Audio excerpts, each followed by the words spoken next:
Day 2 of BC Lions training camp here in, well, slightly overcast, a little wind, but it's Kamloops, it's football.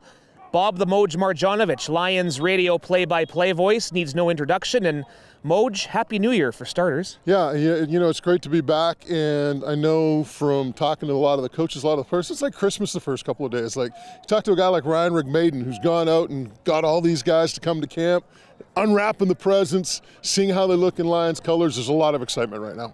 I know you're a defensive lineman still at heart. What can you say about a couple of key additions there? Pete Robertson, Christian Covington, just to name a couple. Well, I think the big thing is the Lions had to get more stout on the defensive side of the ball. And, you know, Woody Barron, great player. David Menard, great player. You know, they lose guys, Matthew Betts. But when you look at those players, they're mainly pass-first type guys. I think you have a little bit more balance with Covington and Robertson. Of course, Pete Robertson coming over from Saskatchewan, Christian Covington from the NFL. So I think the Lions got a little bit more stout on defense. Speaking of Pete Robertson, we had a chance to catch up with the man they call Texas Pete.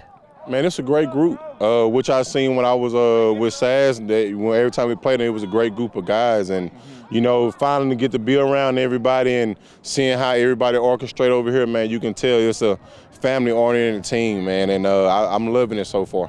What really drove me to come to as well, me and RP had a great relationship throughout the 3 years I was at SAS. We communicated a lot during the off seasons, and man, we finally talked and, you know, worked out somewhere I can come over here and be a part of the defense. So it's a nice thing that it worked out. Yeah, going to love talking to him day in and day out. Sticking on with defense, one of those veteran additions, I don't know if you want to maybe call it a bit of a safety blanket, of course, injuries to TJ Lee, maybe some uncertainties. Ciante Evans could be an interesting piece to this puzzle. Yeah, he's a great piece to add to this team, especially considering the injury with TJ. I think that's probably the only spot in the secondary right now that's open. You know, they're talking about, I think it's Richard Kent, number 4. Ronald Kent, pardon me. Yeah. He's a kid that you got to kind of keep an eye on. But the other thing, too, with Evans, you got a lot of young players in that secondary, guys like Patrice Rene, Sermon Bagiago. Hell, I saw Ciante like giving Peter some tips, right? Yeah. So it's great to have that veteran presence on the team, a guy that a lot of the younger players can learn from. Talk to Ciante as well, Grey Cup champion, of course, with Montreal last season. How fueled are you to keep getting rings?